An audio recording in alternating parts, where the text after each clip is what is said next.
Bunsod ng naitalang 17 individual na ang kanilang naaresto. Metro Manila Development Authority o MMDA ang No Contact Apprehension Policy o NCAP sa Metro Manila. Sa ilang mga dokumento ay peke. Hindi rin legal ang employment na ipinangako sa kanila. Sa mata ng batas, mananagot ang sangkot at may sala. Dahil sa bawat paglabag, may karampatang parusa. Alamin ang mga pananagutan sa likod ng mga bawal. Dito sa Hoy! Bawal Yan! Tuwing Sabado, alas 11:30 ng umaga. Dito lang sa DZRH TV.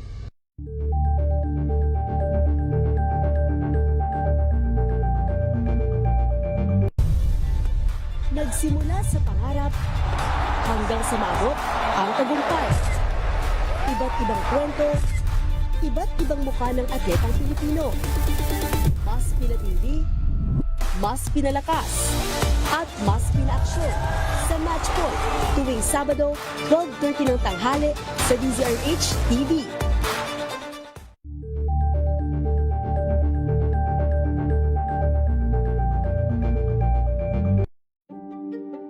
Buklatin ang mga pahina. Pakinggan ang boses ng lipunan. Tunghayan ang mga issue mula sa ibang katayuan. Nakakalungkot kasi deserve ba namin ng ganito? Na hindi nila alam kung ano talaga yung kanilang mga karapatan. Yung gobyerno, tinulungan nila yung kanilang magsasaka. Pinapatahimik tayong lahat using various laws. Through education, kayang-kaya nating baguhin yung ganitong klaseng pag-iisip. Isang kwento, iba't ibang anggulo. Dito, sa Point of View.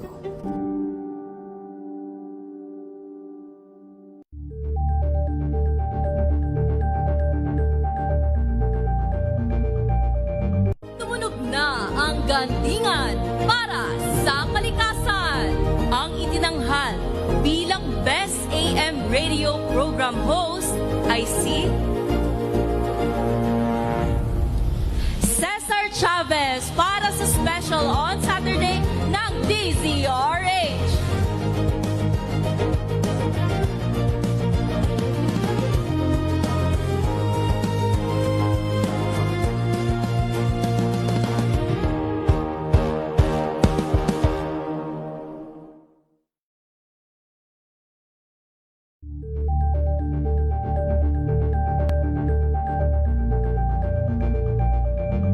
Maagang balitaan, maagang usapan sa mga issue at balita. Kasama si Kuya Angelo Palmones sa Magandang Umaga Pilipinas. Mula Lunes hanggang Biyernes.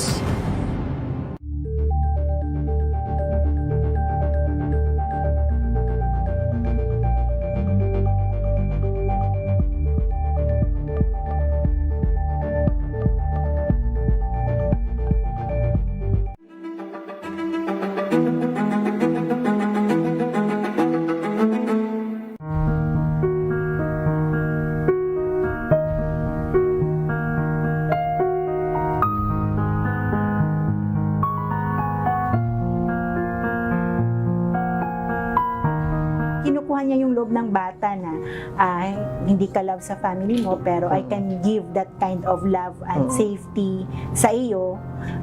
Naniwala yung bata. Minsan, the grooming coming from the family is, wala akong ibang choice, mahal ko yung aking pamilya pero ito lang yung paraan para makatulong ako sa kanila. Kasi may dowry. Hindi solusyon, no, ang pag-aasawa or pagsasama dahil nabuntis yung bata, lalo pa if ito ay isang sexual abuse na.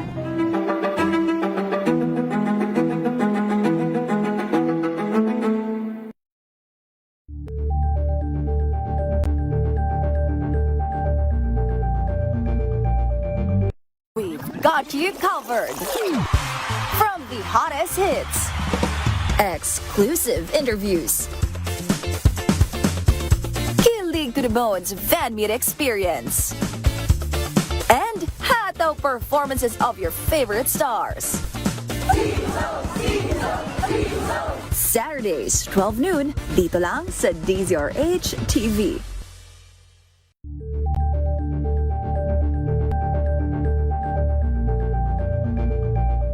Curious ka ba sa maraming bagay? kami na ang bahala dyan. Aalamin, tutuklasin at bibigyang linaw namin ang mga katanungang bumabagabag sa inyong isipan. Sa programa kung saan ang bawat sagot ay galing lamang sa mga eksperto.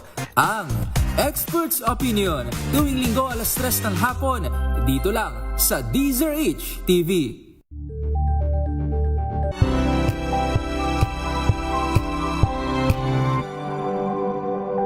Tinesting, sinuri, siniyasan. Ang resulta? Super effective ang Shield sa pagpatay ng bakterya at virus. Shield Antibacterial Soap. Believe ang mga eksperto sa Philippine Nurses Association. At si Mami. Tiwala ako sa Shield. Shield Antibacterial Soap. Napatunayang mabisa. Ang mga nurse, tiwala. Tanggaling-galing mo Smart dishwashing paste ko Pritong ulam na masebo Plato ng kaldero Tanggaling for everyday. Ganyan pag smart ang dishwashing paste. May double tanggaling formula. Tanggalang sebo, tanggalang bakterya. Pahit para walang bahid Linis fantastic sa metal at plastic Number 1 ko to Tanggaling-galing mo Smart dishwashing paste ACS. Sa lahat ng bagay, simula pa lang, siguraduhing max protection na. Kasi pag kulang ang proteksyon, baka madaling masira. Sa ngipin, dapat may max protection din. Max sa alaga ng Unique Toothpaste. With Max Protect Formula, help stop cavities before they start, while keeping breath fresh. Try Unique Maximum Fluoride Protection. Para max sa alaga, max protektado. ACS. May arte? May budget? Akala nyo lang yon. So solid, White Rose Papaya, wow, White Rose, White Rose Papaya, wow, White Rose, White Rose Papaya, may glow up with White Rose Papaya. White Rose Papaya, may puti power times 2 kasi may papaya at niacinamide. May shea butter and tea tree oil pa. Kutis sulit ang glow May up. glow up with White Rose Papaya. White Rose Papaya, kutis sulit ang glow up. ACS. Wow, ang saya. Isang barangay na labada? Puro mancha pa. Goodbye, pahinga. Mommy, isang laba lang yan sa Pride Bar Blue.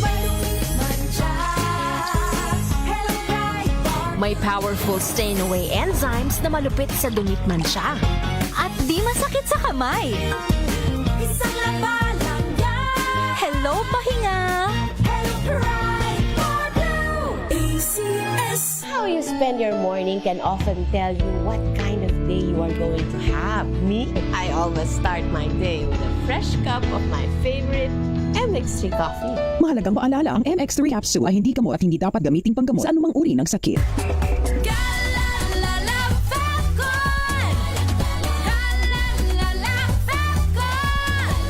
Ang bango ng sampayan. Tara na magsayawan. Califabcon, amoy nakaka-joyful.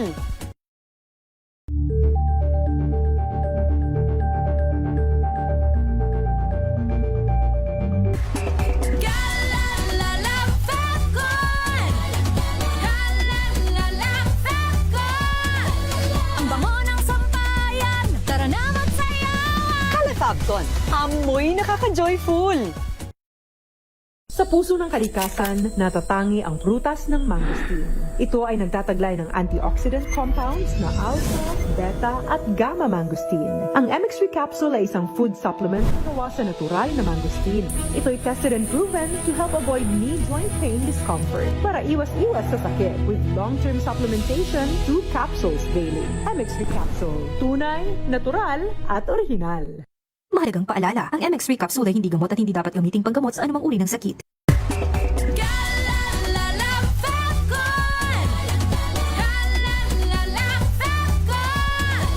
Ang bango ng sampayan. Tara na magsayawan. Califabcon, amoy nakaka-joyful.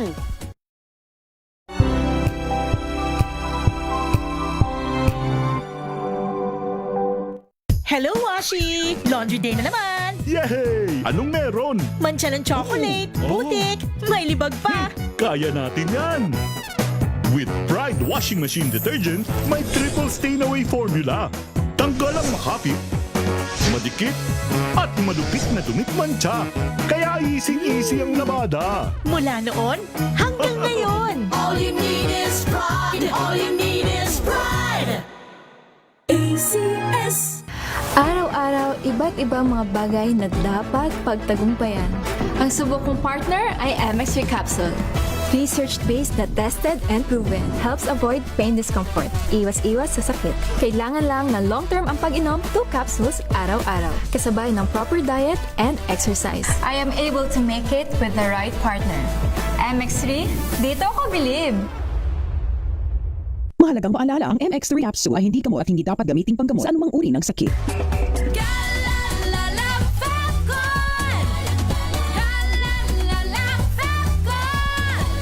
Ang bango ng sampayan. Tara na magsayawan. Calefacton, amoy nakaka-joyful.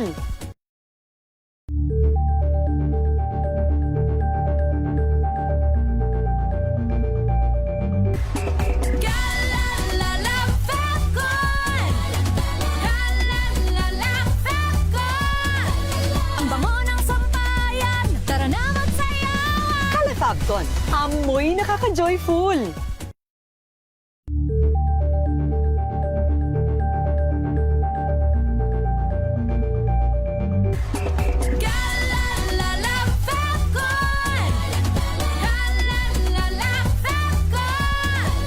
Ang bango ng sampayan. Tara na magsayawan. Calefacton, amoy nakaka-joyful.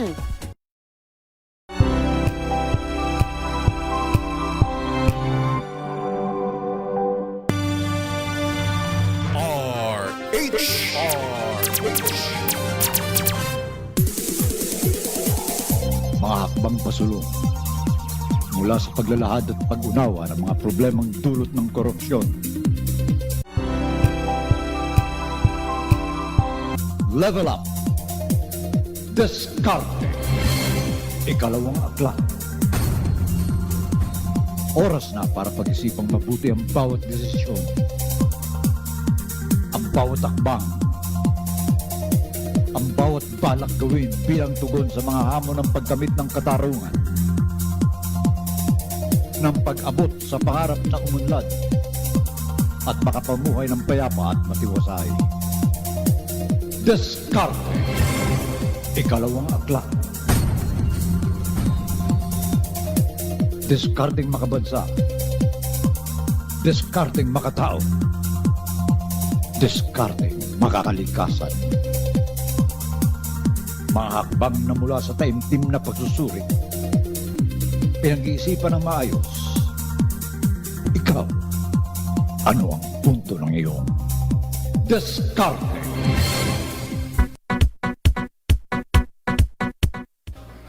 Erna, are you sure okay ka na dyan sa order mo? Kuha pa tayo.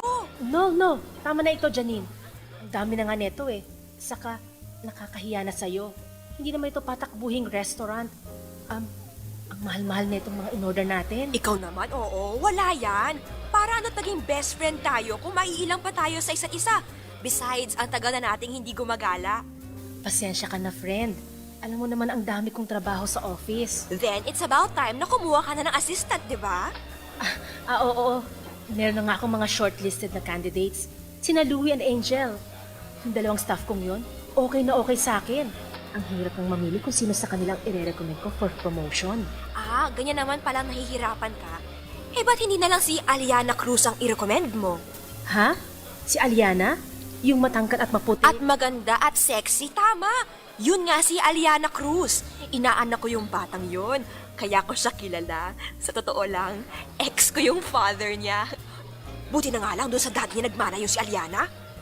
Alam mo ba, nung naghiwalay silang mag-asawa, tumawag agad sa akin si Diego, yung daddy ni Aliana. Feeling ko, type niya mag-duet kami ng Together Again. Pero sad to say, in a relationship ako ngayon at ayoko namang gawing it's complicated ang status ko sa Facebook, Kaya nga, ang sabi ko na lang... Teka, Janine.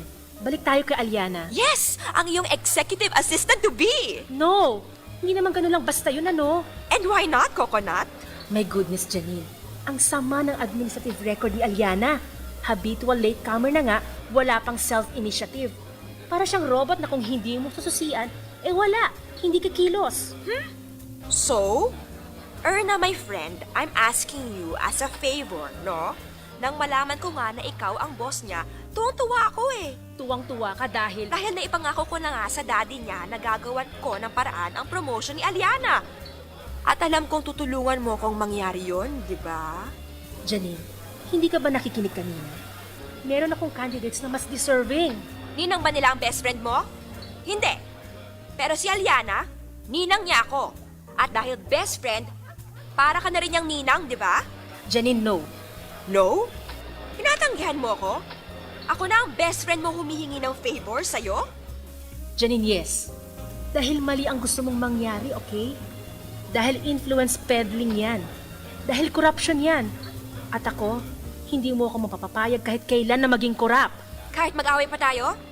Kahit magalit ako? Mapapahiya ako kay Diego, Erna. Diskartehan mo na lang yung ipinapaki ko. Sige na. Friend, huwag mo namang ibaba ang sarili mo. You can do better, Janine. Huwag ganyan. At ayon sa inampalan, ang diskarteng maprinsipyo ni Erna na naninindigan laban sa pagsulsol ng kaibigan ay... Bongga!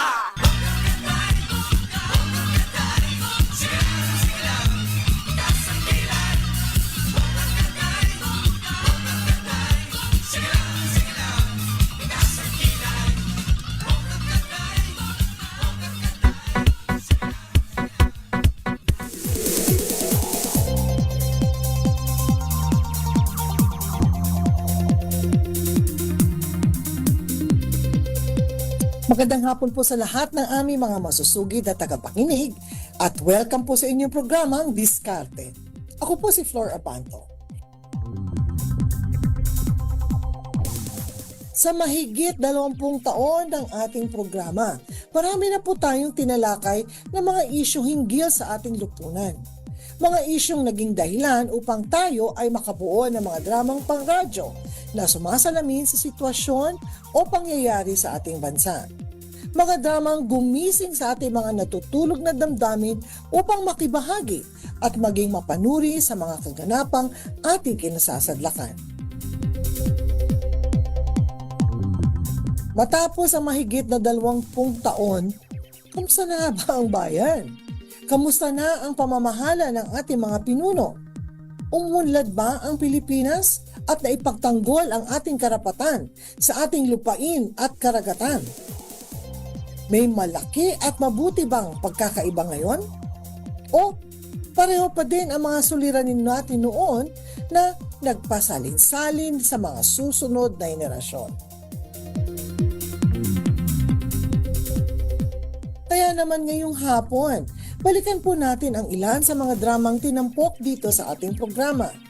Muli nating pakinggan ang mga kwentong nabuo noon na minsan nagpamulat sa ating kaisipan.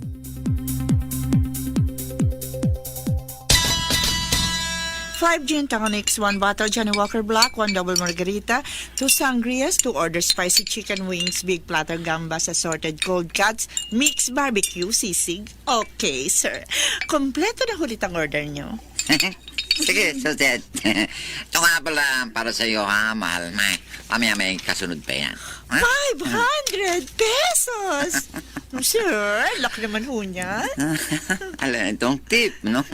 Basta sa akin galing, mahal. Tiyak na malaki. Kayo talaga, Mr. De Paros. Sige ho, basta na lang ho kayo kapag may kailangan pa kayo ulit, ha, sir? Okay, sir, enjoy. Siyempre, mahal. Thank you. Hey! Si Sir naman! Si Sir naman ang nakakanta!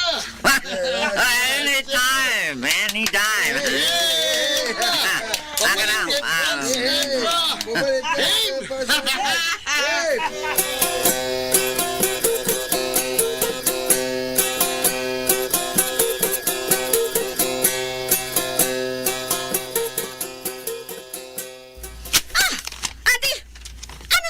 Credit card mo. 25,800 pesos sa Barkada Videoke Bar? Marcel, birthday ko last week, di ba? Nangantyaw ang staff ko ng blowout. Doon daw nila gusto videoke. Kaya, ayun, medyo napasubo. magaling. Galanteng-galante ka sa office staff mo samantalang kami mag-iina mo. Kayo mag-iina ko, lalo na mga anak natin. Laki sa layaw, laki sa jabrok. Nagagawa mo pa tumawa. 25 mil itong sinunod mo, lalaki ka. Halos isang buwang sweldo mo na to, dito na lang ba pupunta lahat ng sweldo mo? Bakit pa masyado kang gastador? Ay, naka. Hindi ka na nasanay. Ang dali-dali naman palitan niya na. Madaling gawa ng pera, lalo na dun sa office namin. Babalik ka na naman sa dati mong gawe. Anong babalik? Bakit? Kailan ko pa tinigil ang sistema namin ng mga tao ko? Hoy! Matakot ka nga. Kung mabuking kayo. Paano? Ha? Parang di mo alam na akong pumipirma ng approval sa lahat ng mga proyektong ina-award sa mga kontratista namin.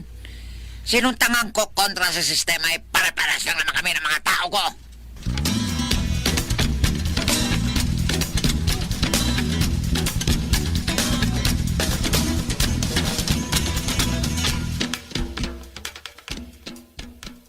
Ang tagal-tagal lang naman, ang haba-haba.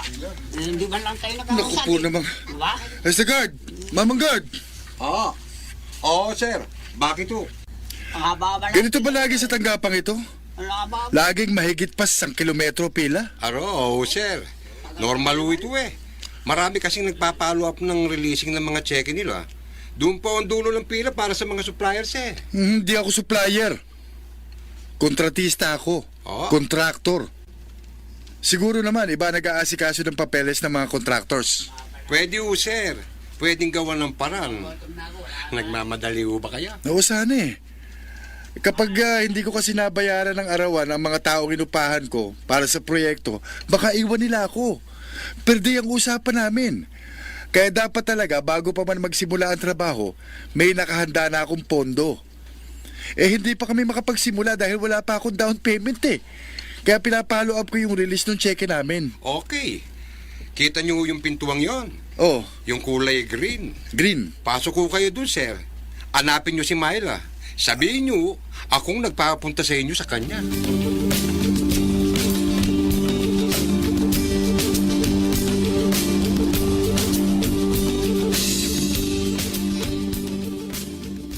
Ang ibig mo sabihin, Tommy, halos lahat ng empleyado sa office na yon nangungumisyon? Tipong gano'n na nga, Rita. Nakatatawa nga yung tawag nila sa kickback na hininingil eh. Abuloy. Abuloy? Gaya ng pag may patay? Oo. Tuloy-tuloy ang raketan doon sa tanggapang yan. Usong abuloy. Kahit na walang patay. Kahit walang lamay. Tapos hati-hati sila. Malamang. Pero siguro yung mga supervisor saka yung pinakaamo nila, yun ang malakas umataw. Bakit? Yung kasing Myla na nilapitan ko, nakabukas ng bahagya ang drawer ng mesa niya. Ang daming pera sa loob. Sekretary yung Myla na yun ng big boss dun sa opisinang yun. Magkano naman daw ang dapat mong ibigay sa kanila bilang komisyon? Kasi ang sabi nung security guard na una kong nakausap, pagkatapos ko raw maipaliwanag dun kay Myla ang kailangan ko, at na-review na nito ang mga documents ko, dapat tignan ko raw ng mabuti ang mga kilay ni Myla. Kilay? Oo. Kasi pala, kung ilang beses tumaas baba ang mga kilay ni Myla, ganon din karami ang dapat kong ibigay bilang kickback. Yun ang komisyon nila mula sa project cost. Lekatano, may sistema mga loko. Para hindi nga naman halata, simple lang, madaling maunawaan kahit na hindi na sila magsalita. Ang tindi! Ilang beses naman tumaas baba ang kilay nung Myla? 10. Di 10,000 lang naman palang ibibigay mong komisyon sa kanila. Aba, okay na rin yun. Kesa naman matagalan Teka, mahal.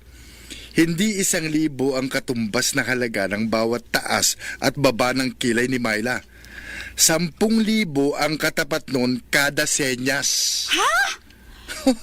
Di kung 10,000 kada taas baba ng kilay, times 10, ibig sabihin, 100,000. Yeah.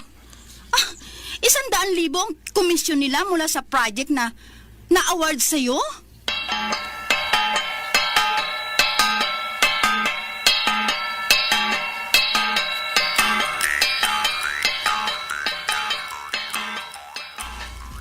Mr. De Paros, Andy na lamang, Tommy.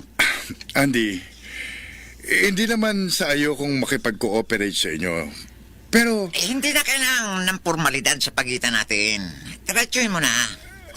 Pero ina nga, yung misis ko kasi... Bakit? Nakikialam ang misis mo. Bakit siya nakikialam? Ikaw naman ang kinontrata nitong aming opisina. May sosyo rin kasi ang pamilya nila sa maliit kong kumpanya. Ang misis ko at mga biyanan, nag-contribute ho sila ng kapital. Oh, kapitalista rin pala sila. Imposible namang di nila naunawa ng takbo ng negosyo sa mga panahong ito. Sir. Ang pangungumisyon ay ordinaryong bagay na lang sa maraming transaksyon ngayon, Tommy. Siyempre naman, kung mayroong pumagitna at tumulong sa'yo para magkaroon ka ng pagkakakitaan, di ba natural lamang na magbahagi ka ng konting biyaya bilang pagtanaw ng utang na loob at bilang pasasalamat. Pero sir, hindi naman ho kayo pumagitna ng staff ninyo. Dito ho kayong lahat nagtatrabaho sa opisinang ito. At kayo mismo ang katrato ko. Di ho ba? Oo nga. Bakit? Ang kaso, hindi naman amin ang kumpanyang ito eh. Sa gobyerno ito. Tispas, sinong namamagitna sa'yo at sa gobyerno? O di ba kami? Sino ang nag-approve ng budget proposal mo? Sino ang umaasikaso ng mga papeles mo? Kami. Kaya kami ang pumapagitna.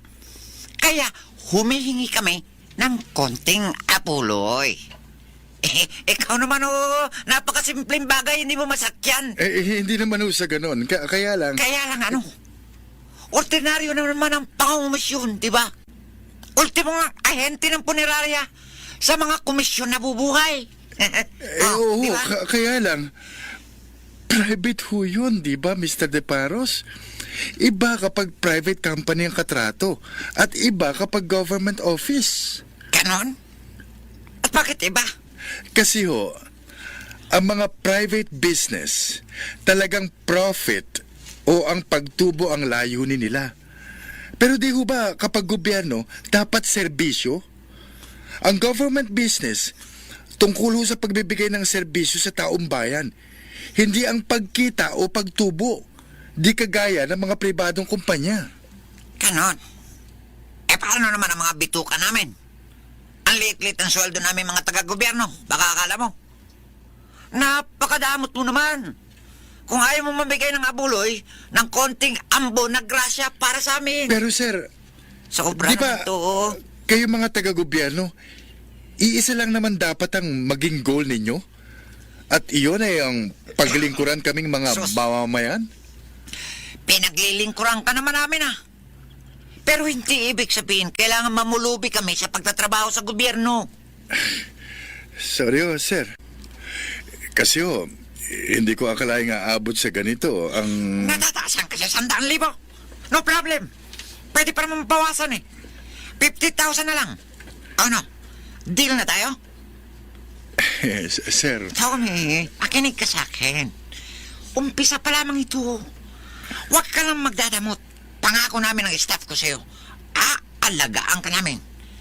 Marami pang kasunod na proyekto para sa'yo. Basta't nagkakaunawaan tayo. Ayaw mo bang maging tuloy-tuloy ang kita mo? Gaya namin,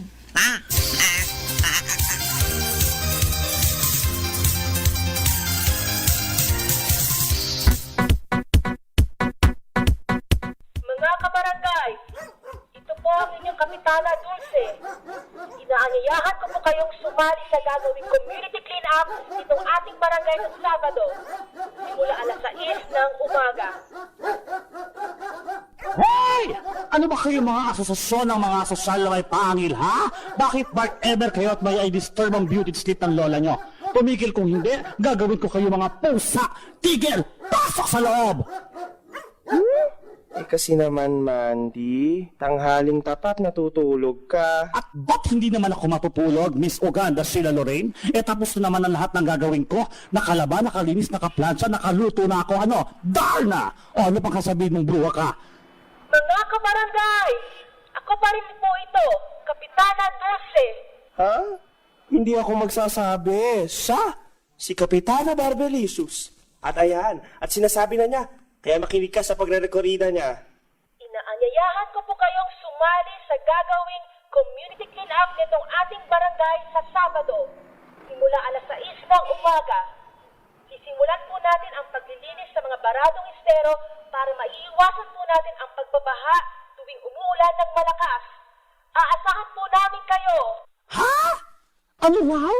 Naglilinis daw tayo ng estero? Kay barbaridad. Nunca. Naman, tinatamad ka na agad? Hoy! Miss Carborosol, hindi ako tamad, no? Kasasabi ko lang na talo ko pa ang ipo-ipo sa dami ng ginawa ko kanina sa loob nitong bahay namin, ha? Yun naman pala eh. Di dapat carry mo na rin ang maglinis ng mga estero dito sa barangay. Kasama ng ibang residente, pati na ako. Para mapabilis, kaya tulong-tulong, di ba? Sa kayong matitipid, edi magagamit sa ibang mga barangay project tulad ng beautification. Beautification? I'm sure. Magpapatayo siya ng beauty parlor mula sa makukurakot nila sa katitipid ng barangay budget.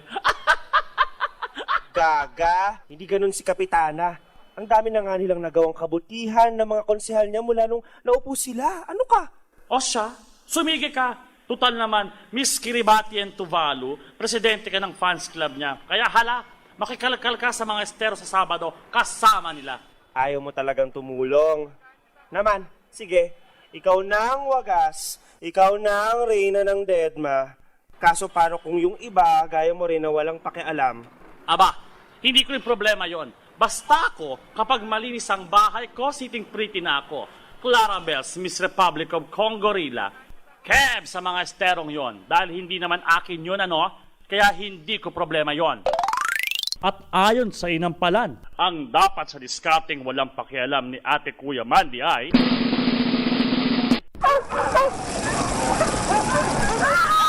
Ang tubig baha! Nandito na sa loob ng bahay ko! Karay-karay ang mga basura!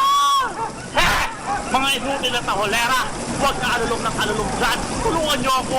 Ayoko nitong bahay!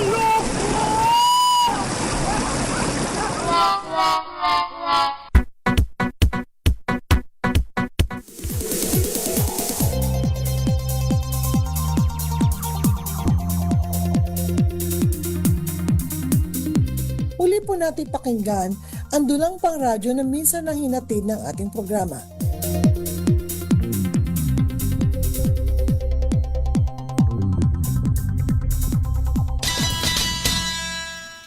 I swear, Atty. Burgos, hindi ko na talaga alam kung anong gagawin ko. Tumanggi na naman makipagkita sa akin si Don Enrique Solwaregui, kahit na mismong anak na niya ang nakiusap sa kanya. Yun, try to relax. Halata-halata na sa boses mong tensyon. Ang sakit kasing dalhin eh. Ang hirap. Mismong ama ko pang nanggigipit sa akin. Do you have solid evidence about that? Yun nga ang problema eh. Wala. Pero alam ko, tiyak ako. Damandam ako. June, abogadong kausap mo. Alam mo sa batas, facts at evidence ang tinitignan, hindi ang damdamin. Pero habang lumalakad ang araw, lalong tumitindi ang pag-aalala ko tungkol sa aking kumpanya. Buti sana kung ako lang ang maapektuhan eh. Kaso nga hindi. Paano ang mga empleyado ko? Ang mga pamilya nila? I guess panahon na talaga para kumapit ako sa patalim. Careful, pare. Ang kumakapit sa patalim, imposible hindi masugatan. Oo. Pero may mapagpipilian pa ba ako?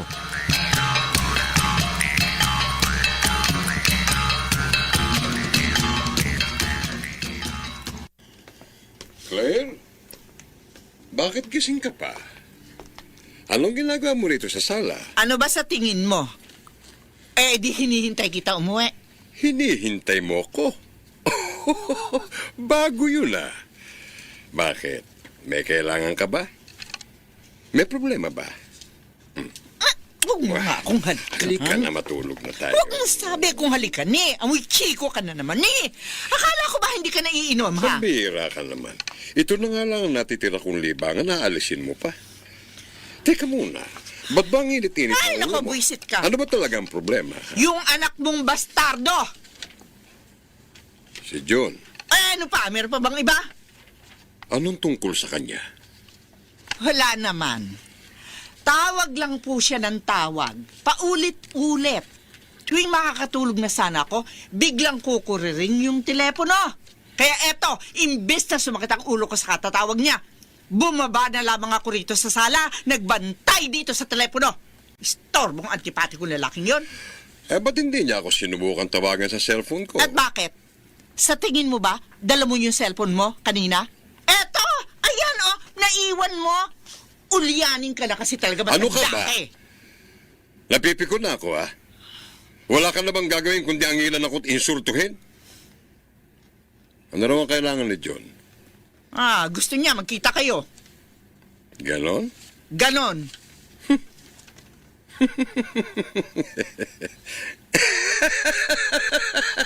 Ganon?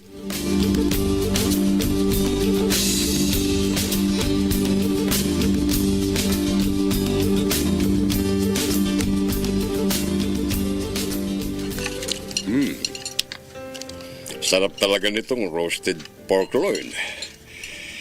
This meal really goes great with my favorite whiskey. Ikaw, John. Ayaw ba talagang tikman itong order ko? Kontento ka na dyan sa salad mo? Oo, Papa. Umiiwas kasi ako sa bad cholesterol. Pinariringgan mo na naman ako. Hirap sa iyong bata ka. Ang hilig mong magparinig. Diretsuhin mo nga ako. Bakit ba tayo nagkita ngayon? I think you know the reason, Pa. So ibig sabihin nito, peace offering. Surrender ka na? Pa, bakit niyo ito ginagawa sa akin? Anak niyo ko. Anak na suwail. Come on, John. Kahit nga sa mismong Biblia, nakalagay doon na dapat suhituhin ng magulang ang suwail na anak. Nakalagay din ho doon na dapat tayong gumawa ng tama at mahalin ang ating kapwa tulad ng pagmamahal natin sa ating sarili. Ano ba ito, Prayer meeting? Huwag na tayo magpaligoy-ligoy. Last chance mo na ito.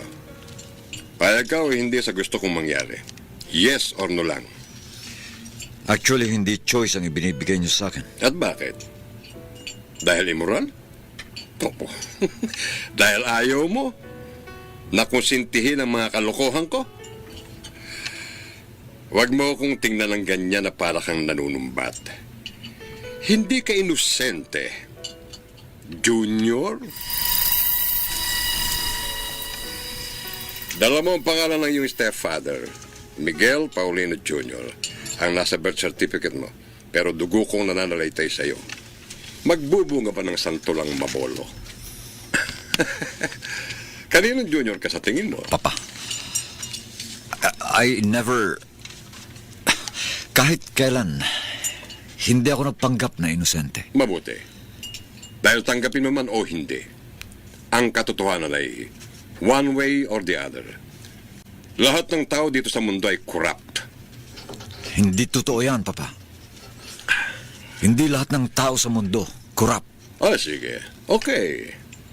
Meron nga sigurong mga gaya ni Mother Teresa. Malinis ang kalooban. May masidhing malasakit sa kapwa. Pero lahat ba tayo gaya ni Mother Teresa? Kayo nga ng iyong mama noon. Pati kayo ng stepfather mo. Sumalangit na ba? Pare-pareho lang kayong nakinabang noon. Nagpapasasa. I had no choice in the matter. Mapipili ba ng isang bata kung sino ang kanyang magiging magulang? Hindi nga. Pero habang lumalaki ang isang bata, nagkakaisip naman siya, hindi ba? Natuto siyang gumawa ng mga sarili niyang desisyon. Paano kung ang bata ay binusog sa luho? Bata siya. Bihira para sa isang bata ang tumanggi sa magaang klase ng buhay. Dahil ang kadalasang alam lang ng isang bata, ang pagpapasarap. Wala siyang malinaw na konsepto ng moralidad. Is that so? What if I tell you a story? Merong mag-ama, ordinaryong mag-ama. At minsan, ang bata ay lumapit sa kanyang tatay, humihingi ng pambili ng candy. Tay, po 2 piso, bibili ako bubble gum. Nawalisan mo na ba yung kusina, Cheche? Opo, at saka nibunot ko pa. Di po ba, sabi niyo kanina, basta gawin ko po yan, may reward ako. Good girl po ko, di ba, tatay? Oo. Oh, etong 5 pesos. Dahil good girl ka nga. 5 piso? Mm-mm. Pero 2 piso lang po nihingi ko, tatay. Oo, anak. Pero barya na lang ang 3 pisong sukli eh. Kaya sa'yo na rin yun. Ha? Talaga, tay? Oo.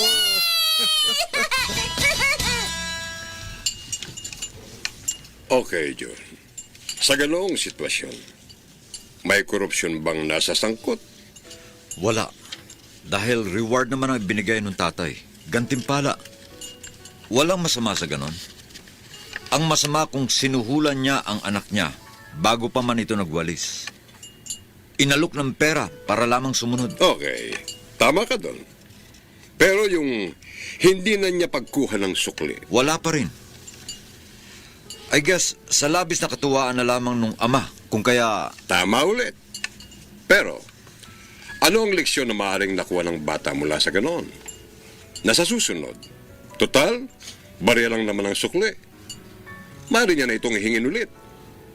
O kaya, mas malala, pwede niya na itong kupitin. Kupitin? Oo. Isipin mo na lang sa ating mga Pilipino. Uso ang ganong mentalidad, hindi ba? Halimbawa sa taxi, maraming driver ang hindi na ibabalik ang sukli kung 10 piso, pababa. Kapag hiningi mo naman ang iba, ibibigay pero nakasimangot. At mas marami ang magpapatay mali at hihintay na lamang na makababa ang pasahero. Pangungupit yun, hindi ba? Korupsyon yun sa maliit mong paraan dahil walang honesty na involved. Paano ang iyong punto? June, gumising ka na. Past is past. Hindi na maaaring baguhin ang nakaraan. Hindi na mababago kung paano tayo pinalaki ng ating mga magulang o tagapag-alaga. Na ang ibig sabihin? Uulitin ko. Kung ano ang puno, siya ang bunga. Kung ubod man ako ng kurap sa paningin mo, ama mo pa rin ako. Dugo ng iyong dugo, laman ng iyong laman. Namamana ang korupsyon, John. Namamana. Paglabanan mo man ang sarili mo, bandang huli, bibigay ka pa rin.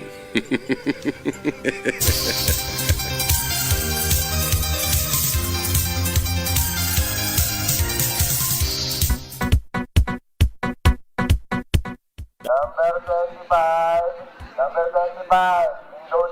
Nge, tay, number 25 pa lang number 249 ho tayo. Uwi na lang ho tayo, itay. Balik na lang ho tayo bukas na madaling araw para... Ano? Anong balik-balik ang pinagsasabi mo, ha, Tengay? Andito na tayo, aalis pa tayo. Pero ang dami-dami hong tao, nakakahilo yung init. Saka sa dami ng tao, di ko na matansya ang amoy. Halo-halong amoy pawis, amoy pabango, amoy asim. Huwag kang masadong reklamadora. Halika. Itay, ba't niyo ako inihila? Saan ba tayo pupunta? Shhh! Kita mo yun. Yung babae nakapulang blouse doon sa gitna ng pilang yun. Mukhang tatanga-tanga yung babae yun eh. Singit tayo doon. Oh? Singit? Hindi tayo singit. Ano ka ba? Sisingit tayo. Tatay, wag ho. Baka magalit sa atin. Sanay ako sa singitan. Pag nagmamaneho nga ako ng taxi, ang dalas kong mag-swerve at mag-counterflow para makaiwas sa traffic. Para menos abala. Kung yung mga pila sa kalsada kaya kong gawa ng paraan, ito pang ganitong simpleng pilahan lang. Pero... Basta akong pahala. Diskarte lang naman yan. Gulangan lang. Sumunod ka lang sa ginagawa ko. Tara. Ay, Kiran. Excuse me kami nitong anak ko. Tabi-tabi ho. Ano ba naman itong mama na to? Oo nga, tabi-tabi raw, ginawa pa tayong nuno sa punso. Ako nga nasiko niya eh. Pakiwal-kiwal kasi sila sa kapipilit makadaan sa gitna ng mga pila. Paano pa mga bulate? Saan ba pupunta yung magtatay na yan? Ale. Ito na kami ulit. Thank you, ha. Ha? Thank you? Para saan? Sino ba kayo? Ano naman? Di ba kami itong anak ko? Kaya na pa kami nakapila dito. Anong... Oo, di ba sabi ko sandali lang kami kasi gutom na kami, di ba? Pinakit ko pa nga itong pwesto namin. Pinabantayan ko, sabi ko, babalik kami, makakain. Ha? Wala akong... Itay! Pasensya na kayo, nakatagal lang kami, Ale. Ang daming kumakain doon sa karinderya sa labas. Pila din doon. Pero eto na kami ulit, babalik na kami, ha? Pipila na kami ulit sa unahan mo. May ganon? Kanina pa ako dito. Wala namang ibang nasa unahan ko kundi itong aling nakapalda ng itim. Ali naman, inuutakan nyo lang ako eh. Ang sama ng diskarte nyo. Sabihin nyo lang kung ayaw nyo kaming pabalikin itong anak ko sa pila. Ba't ako pa ang mali ang diskarte? Kayo nga dyan ang gustong manlamang sa kapwa? Hindi naman talaga kayo nakapila dito kanina sa unahan ko Ano akala nyo sa akin, tanga? Gusto lang nyo sumingit. Palusot pa kayo. At ayon sa inampalan, ang diskarte ni Tatang na pasingit-singit, bahala na kung anong mangyari, at pagpapalusot pa rin kahit buko na ay... Tatang! Ba't ganyan? Alam niyo naman bawal man lamang. Bawal mag-overtake. Wait for your turn, Tatang. Para naman kayong walang pinagkatandaan eh. Kalabaw lang daw kasi ang tumatanda.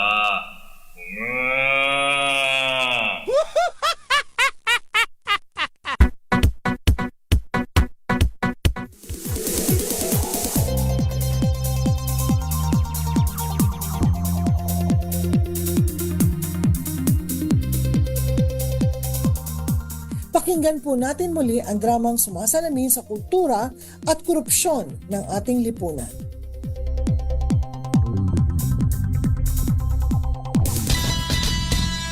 So, eto nga Frankie, gaya ng iyong nakikita sa blueprint na ito, malaki ang tourism potential ng kinalalagyan ng 5 bayan na ito sa inyong probinsya. Dahil dito kung saan mismo nakatayo ngayon ang bayan ng Almidala, San Joaquin, Camagong, Mapayapa at Diego Silang, ay maaari naming maipatayo ang Ultimate Philippine Tourism Complex. Eto, tingnan mo. Dito itatayo ang Maharlika Solarium para sa mga turista na sabik sa araw. Sa loob ng solarium, may spa with tropical terrace. Naka-showcase ang ating mga katutubong halaman at wildlife. May special beds para sa mga gusto magpasantan. Ang ganda, di ba? At dito naman sa bandang sentro. Dito itatayo ang Maharlika Leisure Park. Imagine it, Frankie! 100,000 turista dadayuhin ang leisure park dahil doon sa artificial waterfalls.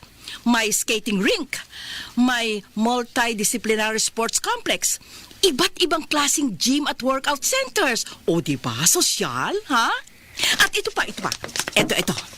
Dito naman sa pwestong ito, itatayo ang Maharlika Fashion Palace. Dito may showcase ang galing ng ating mga homegrown designers. Pero syempre, dahil international ang ating tinatarget na mga mamimili, magkakaroon din ng boutiques ng global designer brands, fashion apparel at accessories.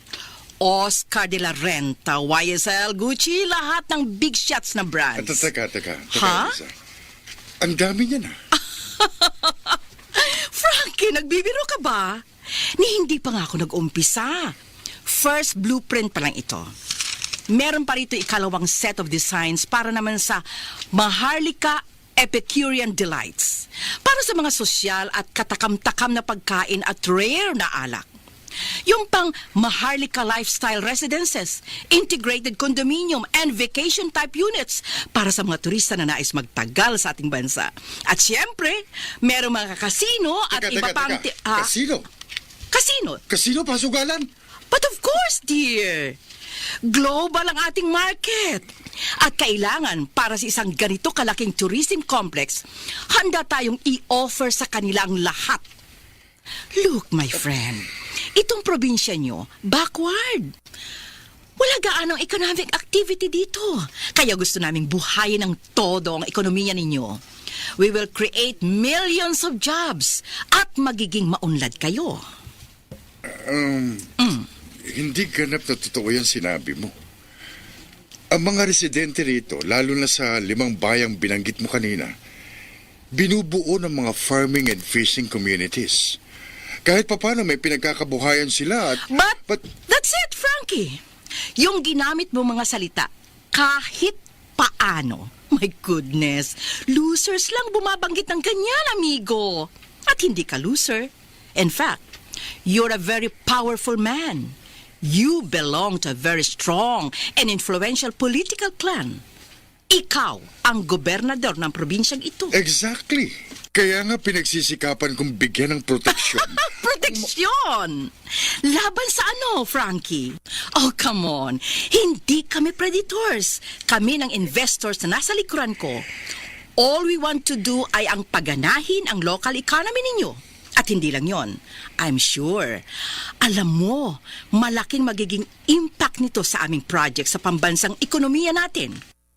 Oh, eto ha, eto. Eto oh. Meron pa nga kaming Maharlika Playground.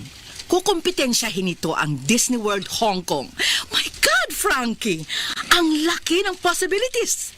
At ikaw ang susi na ma-realize ang... Look, Elisa. I need more time. Wait ha? Kung ang iniisip mo, sisimulan namin ito at hindi matatapos dahil mauubusan kami ng pondo. Wala kang dapat ipag-alala. I have 154 investors backing me up. 154, Frankie, mula sila sa iba't ibang bansa. At handa sila na ilagak ang pera para... Give me time, okay? Kailangang pag-isipan kong mabuti ito. Frankie, matagal na kitang kaibigan. You have to go with me on this. Malaki ang kikitain kong komisyon dito. I really need it. Kailangan ko mag-abroad, magbakasyon. Hindi kasi ako basta-basta makakapagdesisyon. Eto ha, a sweetener for the deal. Ang company, handa ring magtayo ng lending facilities. Lending facilities? Yes. Magpapautang para sa mga residente dito. Para ano? Actually, wala namang pangangailangan talaga para sa mga... Oh, come on. Frankie, ayaw ba nila ng modernisasyon? I'm talking of technology, computers, broadband connections, microwave ovens. Pwedeng umutang sa amin ang mga naninirahan dito para makabili ng mga ganoon. Teka. Ano ka mo? Computer? Aha. Broadband? Microwave? Aanhin naman yun ang mga tao rito. Mga magsasaka at mangingisda.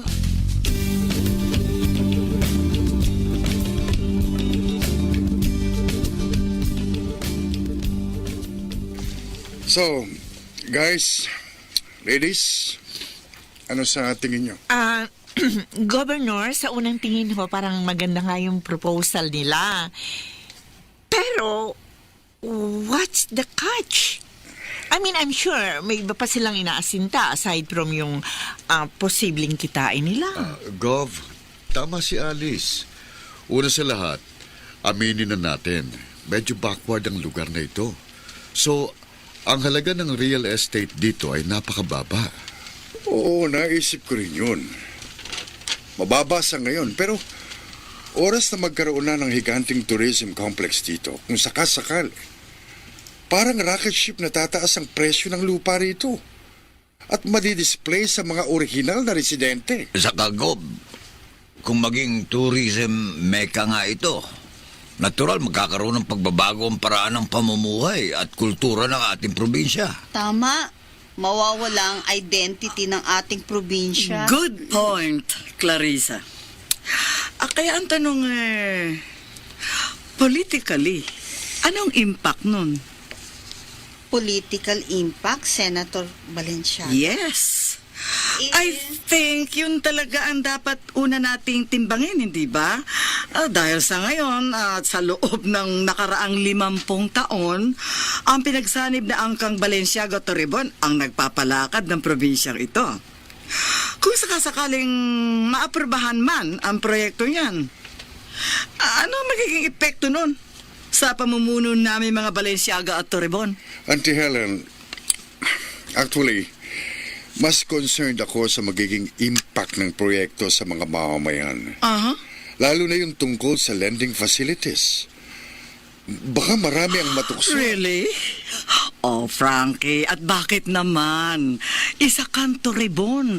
Hindi ka ba concerned sa maaari mangyari oras na maging gold mine na itong probinsyang pinamamahalaan natin? Nitong half-brother mo na si Ricardo? Ricky? Tol, tama si Tita Helen. We cannot afford na humulag po sa ating mga kamay ang kontrol at kapangyarihan na malaki ang posibilidad na mangyari sakaling maging specially developed economic zone ang probinsyang to. And of course, dahil lawmakers kami ni Ricky, ako, senador, siya, congressman. We can make this whole transaction very profitable for us. Kikita tayo ng gusto once na maitulak namin ang special laws na magbibigay proteksyon sa ating pinagsanib na angkan. After all, tayong Balenciaga Toribon, matatalino. At ito nga, we have the best minds in the province working for us. Auntie Helen, hindi yun ang punto. Nasaan naman ang konsiderasyon natin para sa mga naninirahan dito? Ha? Konsiderasyon? Anong... Oo, konsiderasyon. This whole thing stinks. Iniisip ng grupo ni na Elisa at ng mga investors niya ang kapakanan lamang ng mga international na turista. Kaya naman, iniisip niyo lang ang kapakanan ng ating angkan. Paano ang mga taal na taga rito? Madidisplay sila. Mawawalan sila ng tamang kinalalagyan sa lipunan. Sa mismong probinsya nila. Tama ba yun? Nasaan ang konsiderasyon natin para sa ating mga pinamumunuan? Nalilimutan na ba nating lahat? Kung hindi dahil sa kanila, wala tayo sa pwesto natin ngayon? Utang na loob natin sa kanilang lahat. Sa makatwid, kaninong kapakanan ang dapat nating unahin? Ang dapat nating bigyan ng konsiderasyon?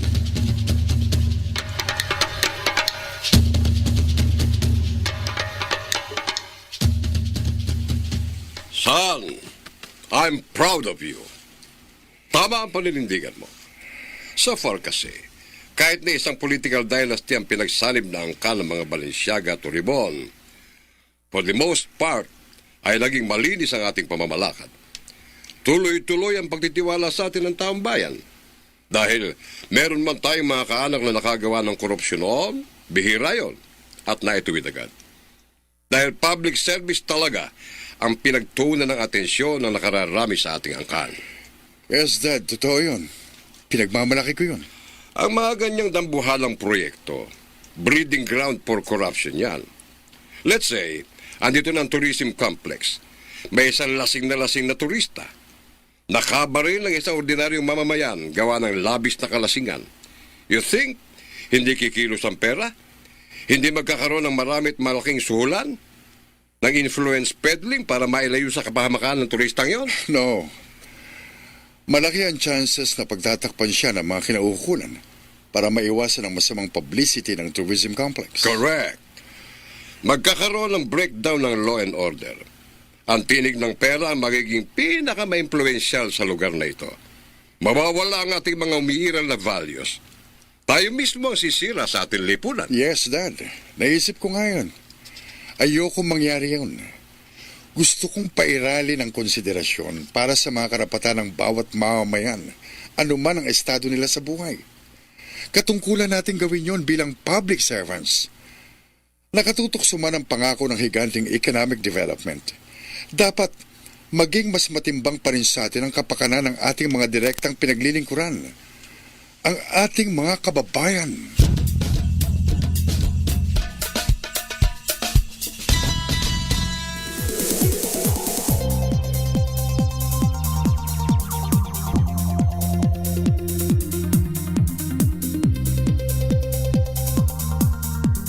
Tayo bilang Pilipino ay meron ding responsibilidad na pananatihing nagliliyab ang pag-asa sa ating mga puso. Huwag basta sumang-ayon sa maling panukala, patuloy na magmasid, makibahagi, magbantay. Tayo, ang mas makakapagtuwid ng daan para sa kaginhawaan ng ating lipunan. Tayo ang magiging tulay para maitawid ang pangarap ng ating mamamayan. Tayo ang magsisilbing liwanag para sa kinabukasan ng ating inang bayan. Sa ngalan po ng bumubuo ng programang Diskarte, ako po si Flor Abante. Magandang hapon po.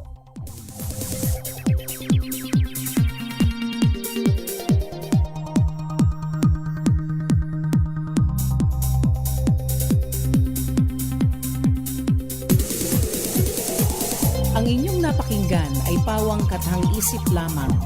Ang mga nabanggit na pangalan, lugar, sitwasyon at pangyayari ay hindi hango sa tunay na buhay. Kung mayroon mang pagkakahawig sa pangalan ng tao, lugar, sitwasyon at pangyayari ay hindi sinadya at nagkataon lamang. Inyong napakinggan ang mga makabuluhan at napapanahong eksenang tampok sa natatanging produksyong pangradyo ng Sentrong Pangkultura ng Pilipinas. Diskarte, ikalawang aklat. Executive Producer, Eva Marie G. Salvador. Associate Producer, Ian Wong. Public Affairs Producer, Flor Abanto. Logistics, Don Baniquez. Hanggang sa susunod na Sabado, alas 2 hanggang alas 3 ng hapon. Maraming salamat sa inyong patuloy na pakikinig dito sa inyong paboritong himpilang DZRH. Diskarte, ikalawang aklat.